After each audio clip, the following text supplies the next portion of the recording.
Lección número 12. Introducción a los sacramentos. ¿Qué es un sacramento? Quizás sepa que se trata de un signo sagrado instituido por Cristo para infundir la gracia. Pero, ¿cómo funcionan los sacramentos? ¿Qué consecuencias tiene la presencia de Cristo en los sacramentos? ¿Y qué se requiere para que un sacramento sea válido? Encontrarán las respuestas en la lección número 12 del audio curso Lucart. Introducción a los sacramentos.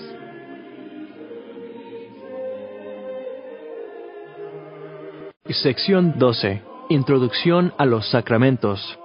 1. ¿Qué es un sacramento? Un sacramento es 1. Un signo sagrado. 2. Instituido por Cristo. 3. Para conferir gracia. Es importante señalar además que un sacramento está confiado a la Iglesia. Ver Catecismo 1131. 2. Los sacramentos como signos. Primero, un sacramento es un signo. Un signo siempre significa algo, apunta a algo real fuera de sí mismo. Al igual que los milagros de Cristo en los Evangelios, que la Escritura llama signos, los sacramentos enseñan a través del lenguaje de signos. Sacramento significa signo sagrado. Como signos, los sacramentos también tienen un fin instructivo. Ver Catecismo 1123. El instruir es una parte esencial de su propósito. Específicamente, su propósito es ser signos sagrados para enseñar el carácter sagrado, santidad. Los sacramentos están ordenados a la santificación de los hombres, a la edificación del cuerpo de Cristo y, en definitiva, a dar culto a Dios. Ver Catecismo 1123. 3. Los sacramentos confieren la gracia ex opere operato. Los sacramentos santifican a los hombres no meramente por su enseñanza, sin embargo, sino también por conferir la gracia, en efecto, que representan. Este es el tercer aspecto de la definición tripartita ofrecida en el párrafo 1. Por lo tanto, otra definición de un sacramento es un signo sagrado que en efecto genera lo que significa. Los sacramentos realmente funcionan, realmente confieren gracia. La gracia, ver párrafo 8, significa el inmerecido don de Dios. Es el trabajo de Dios mismo. En efecto, es la vida misma de Dios, la cual Él comparte con nosotros. Mediante los sacramentos, participamos en la vida y obra mismas de Dios. Como el fuego transforma en sí todo lo que toca, así el Espíritu Santo transforma en vida divina lo que se somete a su poder. Ver Catecismo 1127. Los sacramentos confieren gracia ex opere operato, que significa por la realización del acto mismo, más que por el alma humana individual, los sentimientos o experiencias o energías espirituales de la persona que recibe el sacramento o de la persona que lo administra. Funciona del exterior al interior, más bien que del interior al exterior. Es objetivo, no subjetivo. Esto significa principalmente que viene del otro al ser, y no del ser. Pero también significa que usualmente no se siente o experimenta subjetivamente. Dios sigue siendo un objeto de la fe, más que del sentimiento o de la experiencia. Los sacramentos usualmente no se sienten milagrosos. Referente a las razones de Dios para permanecer escondido. Ver parte 3, sección 4, párrafo 3. Aunque los sacramentos confieren gracia ex opere operato, de Dios más que de nuestras mismas almas, y por la realización del acto mismo, Dios siempre trabaja de maneras apropiadas al alma humana. Él siembra semillas de gracia que crecen gradualmente más que de inmediato. 4. La presencia de Cristo en los sacramentos. Este tercer aspecto de la definición de sacramento, que en efecto confiere gracia, párrafo 3, se debe al segundo aspecto, que está instituido por Cristo y es su acción. porque Cristo está presente no solo en el origen de los sacramentos hace 2000 años, sino realmente presente y activo en ellos ahora. Cristo no es pasivo, sino activo. No está simplemente representado, sino que está actuando. Él no se sienta estático como el modelo de un artista, sino que trabaja como el artista. Esa es la razón por la cual los sacramentos no meramente significan la gracia, sino que en efecto confieren gracia. Como explica el Catecismo, los sacramentos son eficaces, es decir, realmente funcionan, solo porque en ellos actúa Cristo mismo. Él es quien bautiza, Él quien actúa en sus sacramentos con el fin de comunicar la gracia que el sacramento significa. Ver Catecismo 1127. 5. Las consecuencias de la presencia de Cristo y de actuar ex opere operato. Esta doctrina no solo es verdadera, sino que también es poderosa. Efectúa un gran cambio en nuestras vidas en al menos 6 formas. 1. Dado que en cada sacramento Cristo está realmente presente, el mismo Cristo, en diferentes maneras y diferentes acciones, nosotros no estamos solos en ningún sacramento, estamos con Cristo. 2. Estamos también con toda la Iglesia, su cuerpo, porque donde está Él, ahí está su cuerpo. Aunque el recipiente de cada sacramento es siempre la persona individual, cada sacramento es público y comunal, porque es administrado por la Iglesia Católica, universal, como una sola entidad por la autoridad de Cristo su cabeza. En cada uno de los sacramentos el Cristo entero actúa, cabeza y cuerpo. 3. Tal es el sentido de la siguiente afirmación de la Iglesia. Los sacramentos obran ex opere operato, según las palabras mismas del concilio, por el hecho mismo de que la acción es realizada. Es decir, en virtud de la obra salvífica de Cristo, realizada de una vez por todas.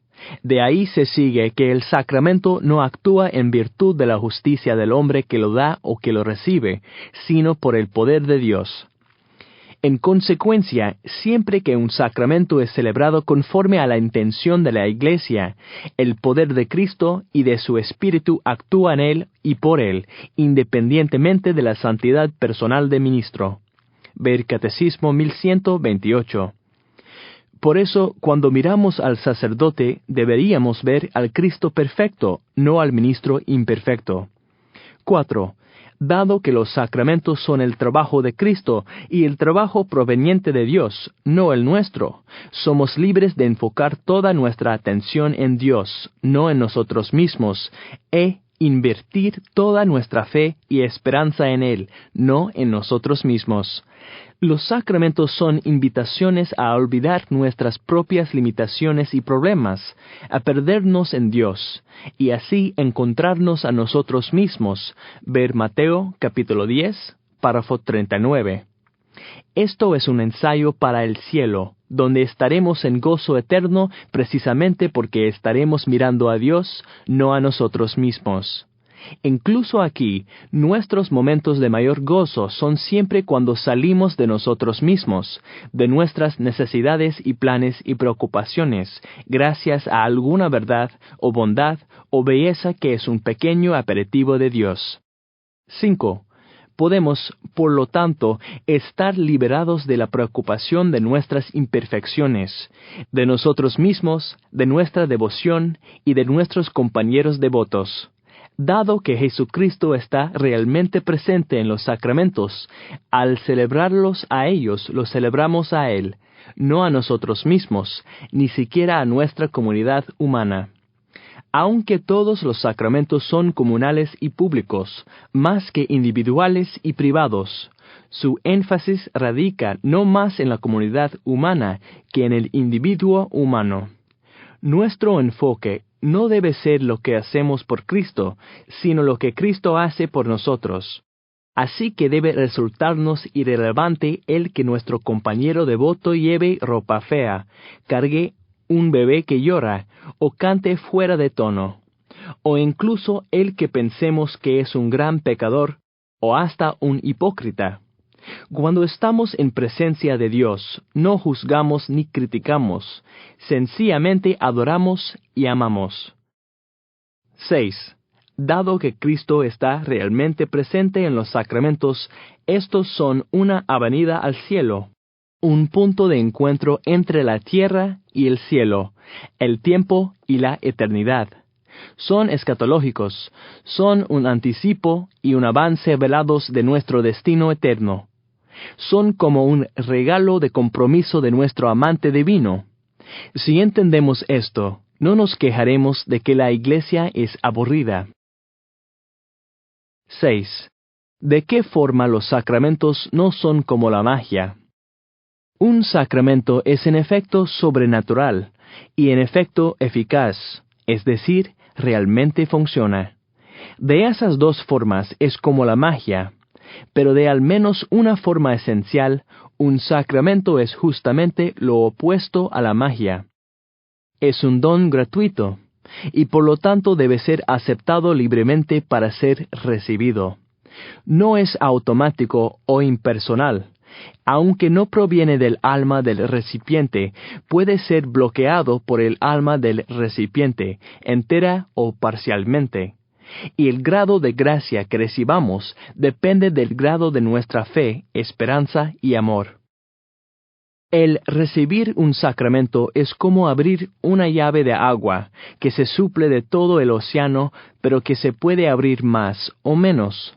El poder y la gracia de los sacramentos es infinito, puesto que su fuente es Dios, pero los frutos de los sacramentos dependen también de las disposiciones del que los recibe. Ver Catecismo 1128. Es similar a que los frutos de una lluvia dependen de la suavidad del terreno. O como la luz del sol, aunque la recibimos sin generarla, podemos recibir más o menos si abrimos nuestros ojos más o menos. La fórmula teológica de esto es que los sacramentos funcionan ex opere operantis, así como ex opere operato. 7. La relación entre los sacramentos, la fe y la tradición. Aunque recibamos la gracia de los sacramentos en proporción a nuestra fe individual, incluso esa fe privada e individual a su vez depende de la tradición pública y colectiva de la Iglesia, es decir, lo que Cristo le cedió o transmitió, la definición literal de tradición a ella. De ahí la fórmula de San Pablo de definir la Eucaristía en 1 Corintios capítulo 11, párrafo 23, porque yo recibí del Señor lo que os he transmitido. La fe de la Iglesia es anterior a la fe del fiel, el cual es invitado a adherirse a ella. Cuando la Iglesia celebra los sacramentos, confiesa la fe recibida de los apóstoles. La liturgia es un elemento constitutivo de la tradición santa y viva. Ver Catecismo 1124.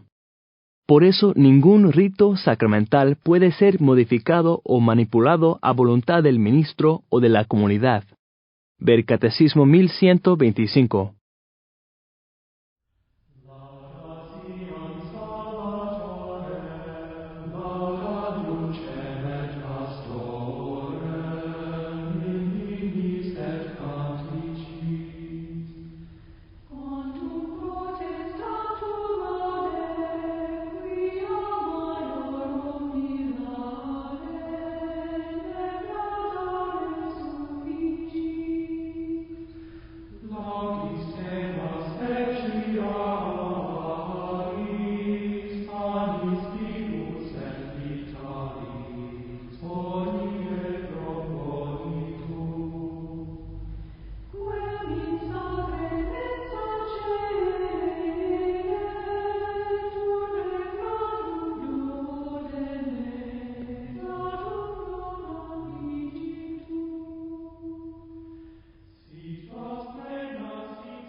8.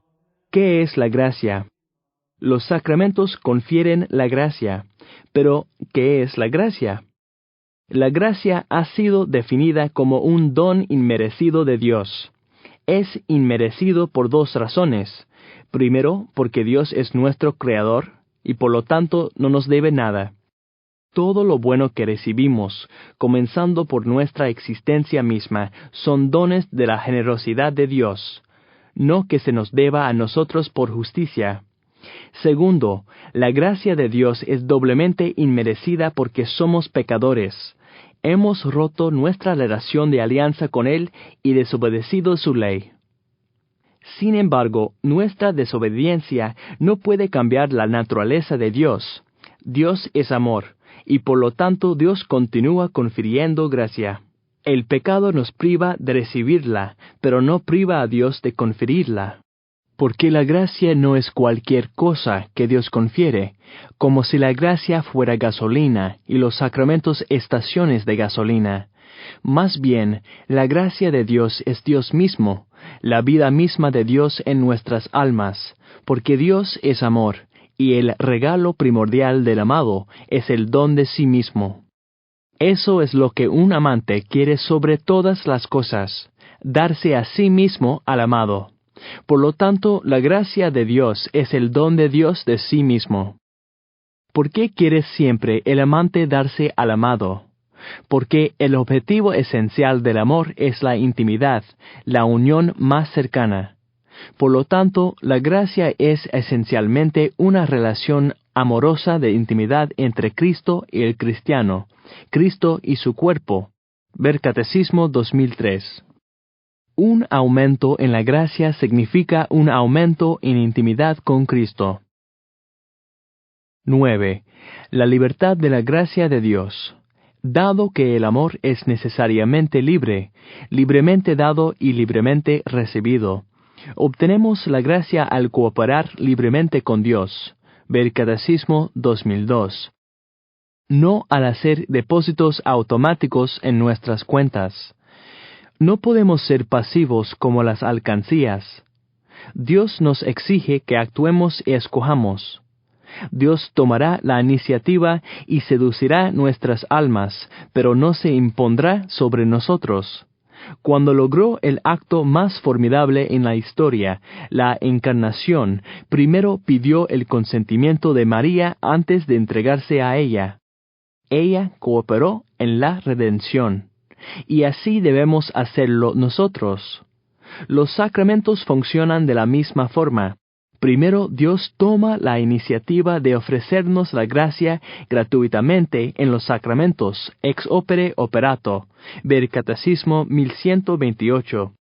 Pero entonces nosotros debemos aceptar a Dios libremente y abrir nuestras almas a su gracia, ex opere operantis.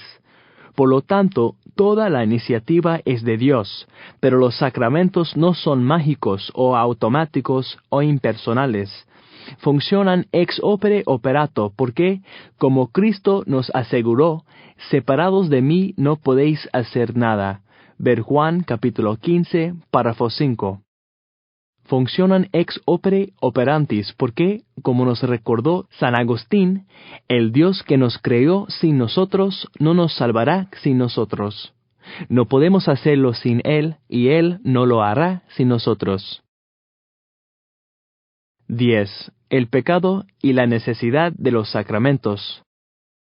El hombre no necesitaba sacramentos en Edén, porque conocía a Dios íntimamente, cara a cara.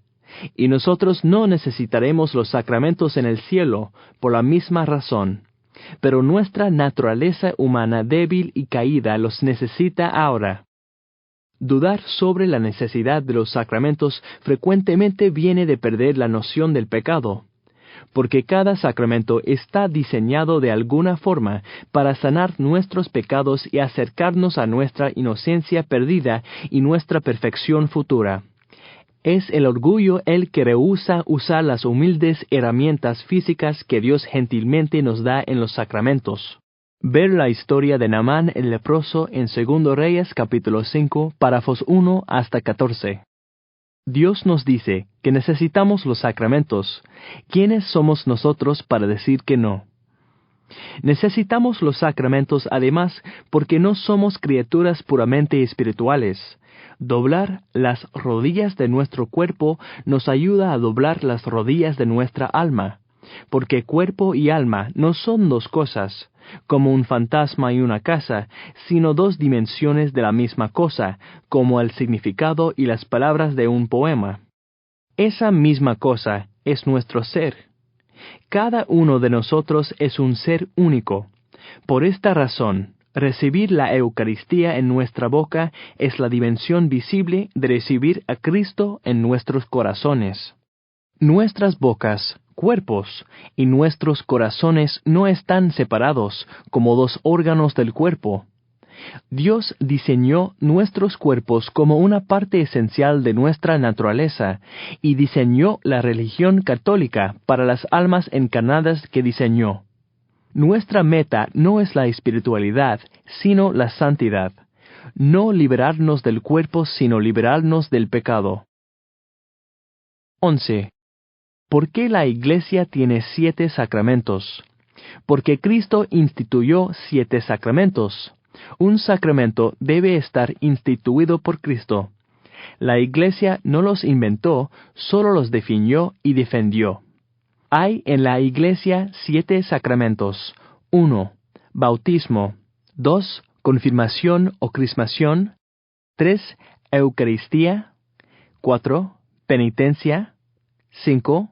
Unción de los enfermos. 6. Orden sacerdotal. Y 7. Matrimonio. Ver Catecismo 1113. Esta doctrina fue definida por el Concilio de Trento en el siglo XVI. Adheridos a la doctrina de las Santas Escrituras, a las tradiciones apostólicas y al sentimiento unánime de los padres, profesamos que los sacramentos de la nueva ley fueron todos instituidos por nuestro Señor Jesucristo. Ver Catecismo 1114.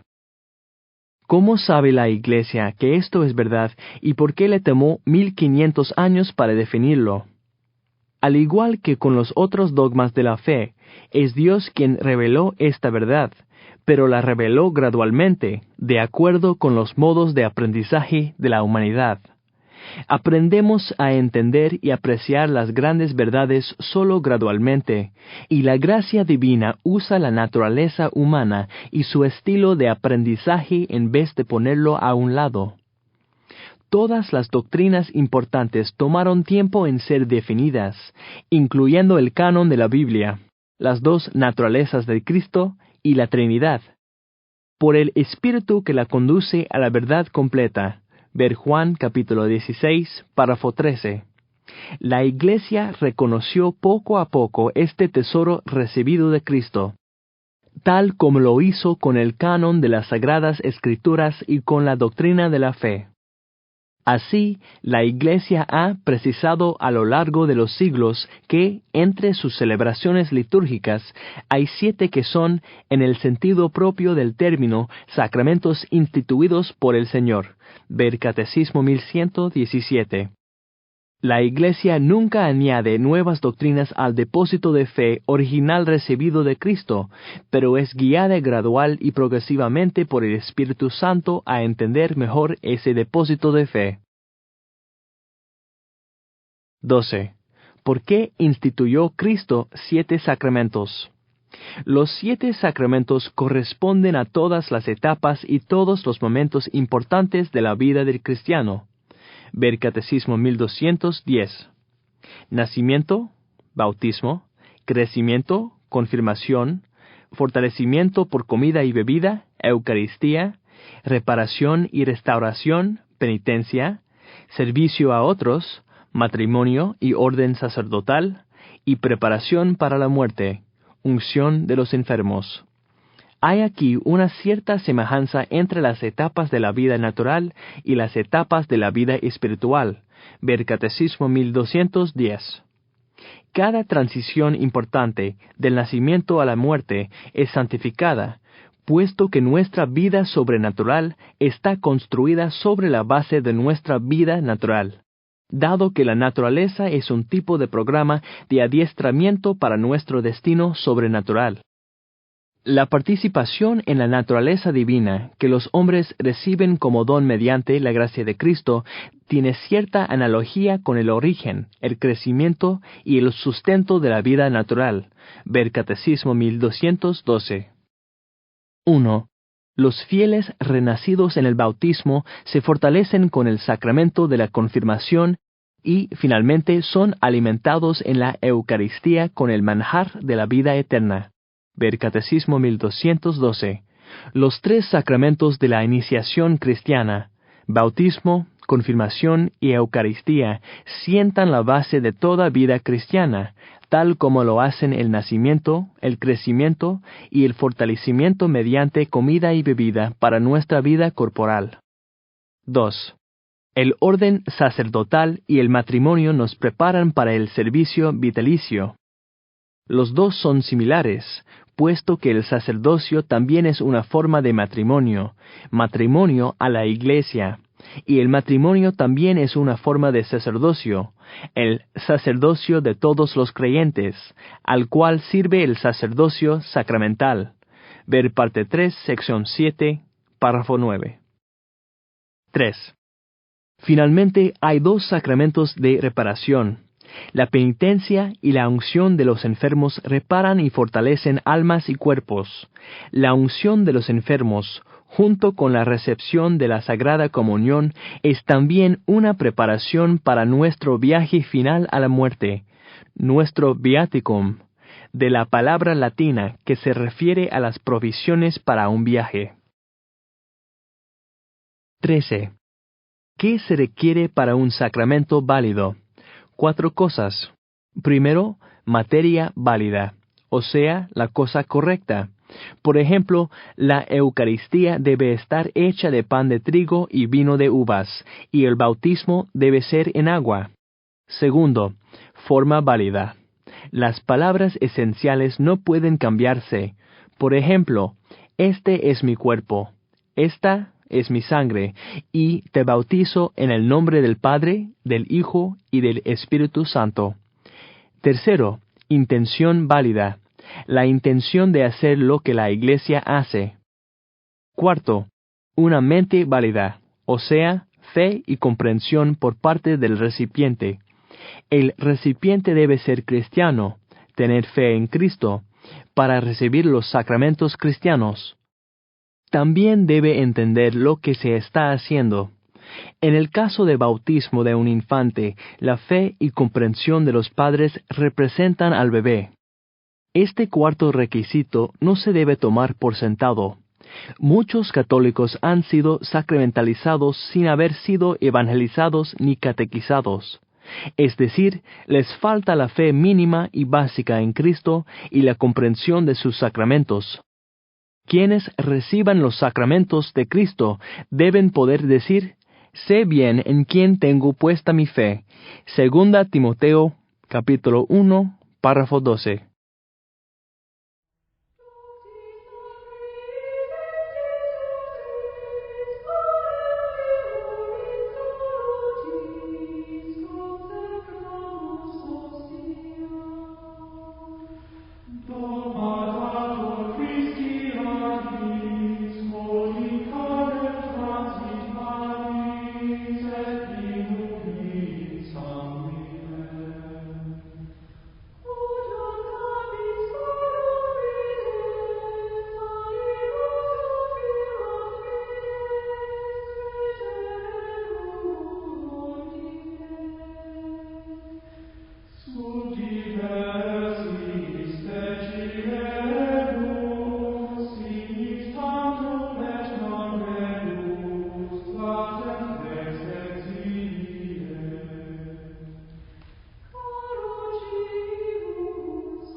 (14) ¿Quién administra los sacramentos? El bautismo puede ser administrado con validez por cualquier persona en caso de necesidad, siempre y cuando exista la intención de bautizar de acuerdo con la intención de la Iglesia, pero un sacerdote o diácono es el ministro usual. La confirmación y el orden sacerdotal son administrados por un obispo en la Iglesia occidental. El matrimonio es administrado por el hombre y la mujer, el uno al otro. El sacerdote o diácono es el testigo oficial de la Iglesia. La Eucaristía y la penitencia son administrados únicamente por un sacerdote u obispo. La unción de los enfermos es administrado únicamente por un sacerdote u obispo. 15. ¿Cuán frecuentemente podemos recibir los sacramentos? Los 3 sacramentos del bautismo, de la confirmación y del orden sacerdotal confieren, además de la gracia, un carácter sacramental o sello por el cual el cristiano forma parte de la Iglesia según estados y funciones diversos. Esta es indeleble, permanece para siempre en el cristiano. Por tanto, estos sacramentos no pueden ser reiterados. Ver Catecismo 1121. El matrimonio no puede repetirse mientras ambos cónyuges de un matrimonio sacramental válido estén vivos. La unción de los enfermos solía ser llamado extrema unción.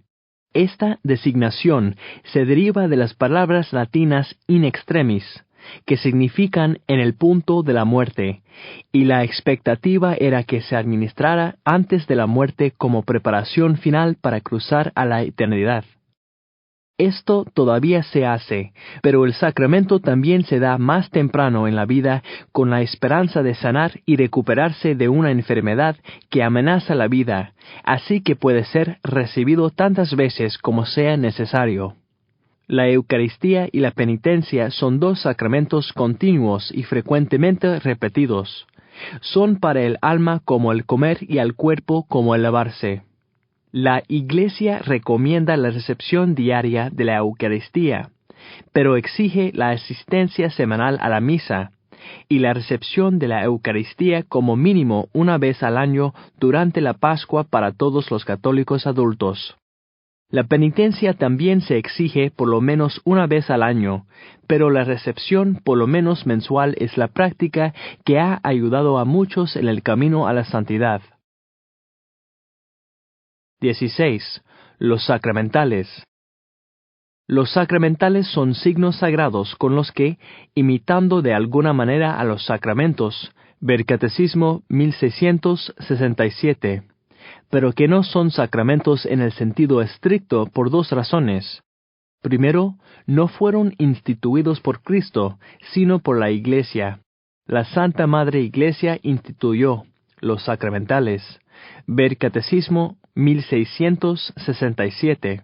Segundo, no operan ex opere operato para producir los efectos que expresan, sino que sólo expresan efectos obtenidos por la intercesión de la Iglesia.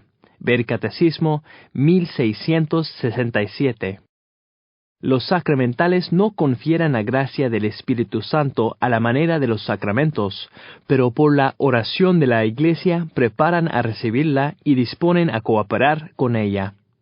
Ver Catecismo 1670.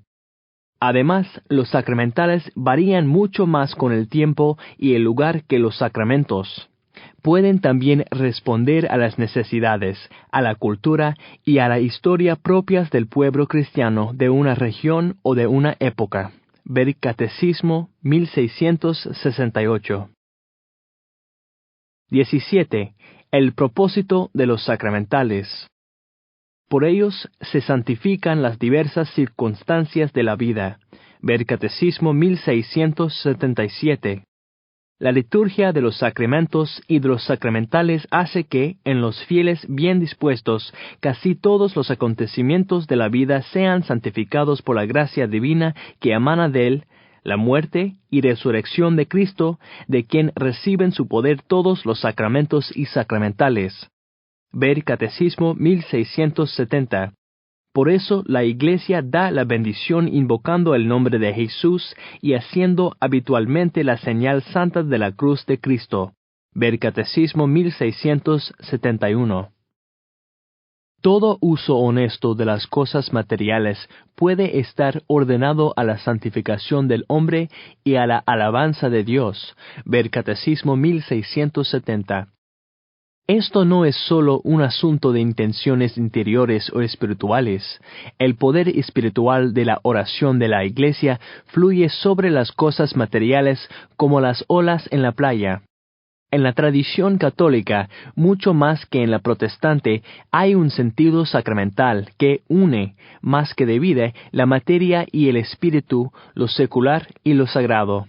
Por lo tanto, los sacramentales santifican o hacen sagradas las cosas materiales, los tiempos y los lugares, tales como reliquias, días sagrados, edificios de iglesias, altares, imágenes, agua bendita, rosarios, medallas, procesiones, danzas religiosas y peregrinaciones, e incluso las cosas seculares como las casas, los autobuses y los barcos de pesca. 18. La autoridad de la Iglesia con respecto a los sacramentales.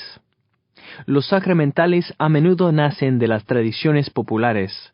Se necesita un discernimiento pastoral para sostener y apoyar la religiosidad popular y, llegado el caso, para purificar y rectificar el sentido religioso que subyace en estas devociones.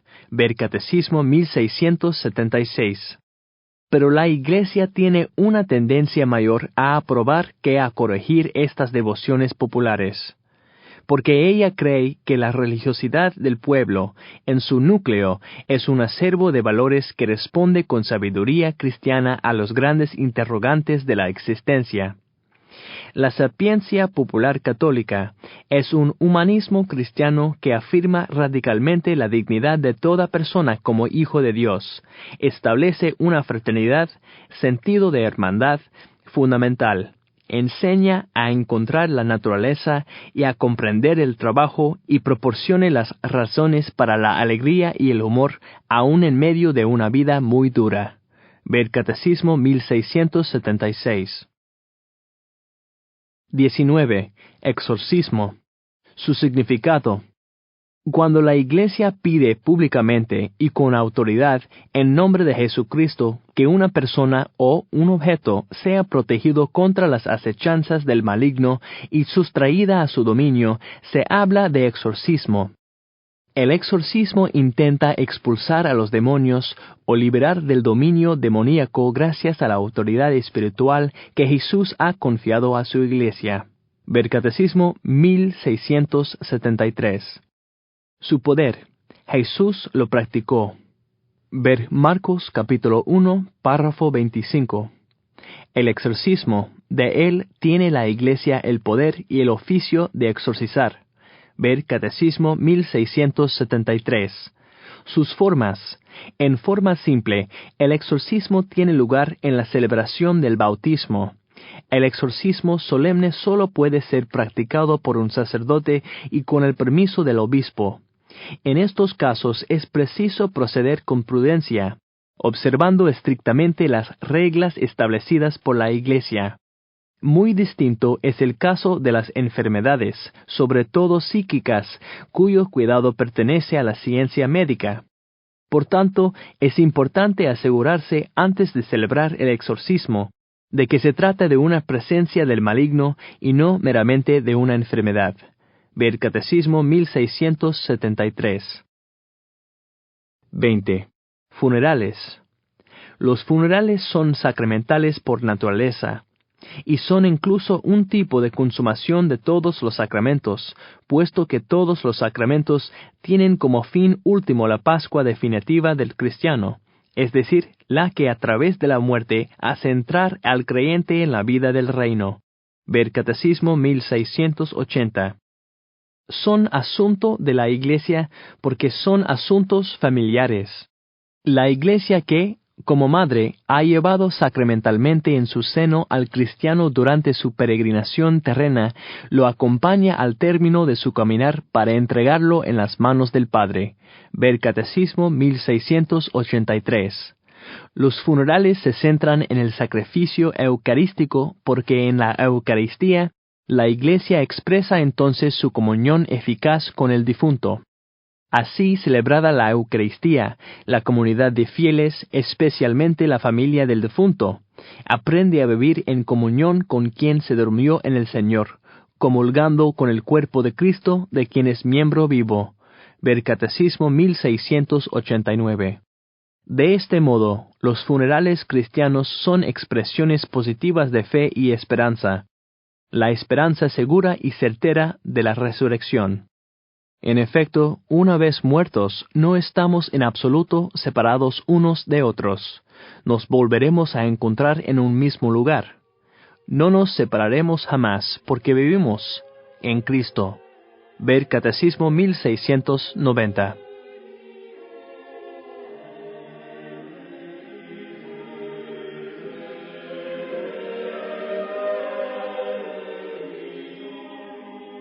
Este programa ha sido presentado por el Servicio de Información Católica de Caballeros de Colón. Caballeros de Colón ha crecido hasta alcanzar más de 13,000 consejos y 1.7 millones de miembros en el mundo entero.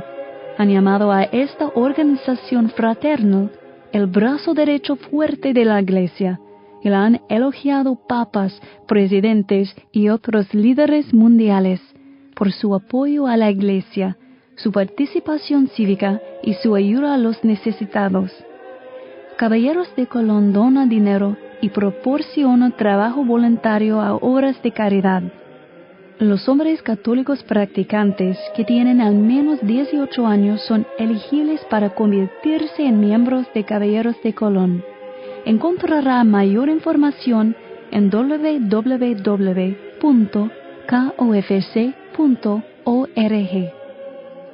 El Servicio de Información Católica es un programa de evangelización de Caballeros de Colón. Infórmese sobre los folletos gratuitos y los cursos en línea que ofrece el Servicio de Información Católica y nuestros otros recursos en www.kofc.org/CIS.